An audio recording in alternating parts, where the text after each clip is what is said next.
প্রতি বছর কাঁচা আম যখন ওঠে তখন আম তেল প্রতি বছরের ন্যায় বানিয়ে রাখি। আর একবার মোটামুটি হাফ কেজি আমের আম তেল বানিয়ে রাখলে সারা বছরটা সুন্দর চলে যায় আমের গন্ধ পেতে পেতে।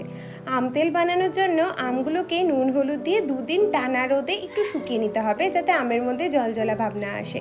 এইবার শুকনো মশলার মধ্যে সর্ষে, জিরে, মৌরি আর একটু মেথি সমস্ত কিছু শুকনো খোলায় গুঁড়ো করে নিতে হবে। তার সাথে বেশ খানিকটা শুকনো লঙ্কাও দিয়েছি। লবণটাকেও হালকা ভেজে নিতে হবে যাতে কোনো রকম জল না থাকে। এরপর ভাজা মশলা দিয়ে ভালো করে তেলের মধ্যে নেড়েচেড়ে নিয়েছি। তেলটা কিন্তু একদম রুম টেম্পারেচার ছিল। প্রথমে যখন তেলটা গরম করেছি তখন গরম তেলের মধ্যেই কাঁচা লঙ্কা দিয়ে দিয়েছিলাম। তারপর রুম টেম্পারেচারে আসার পর আমগুলো ভালো করে মশলার সাথে মিশিয়ে নিয়ে কাচের বয়ামে 2 দিন টানা রোদে দিতে হবে। এই আম তেল কিন্তু রোদে না দিলে টিকবে না। 2 দিন কিন্তু টানা রোদে দেওয়ার মতো পরিমাণ মতো তেল দিয়ে সারা বছরের জন্য সংরক্ষণ করতে পারো।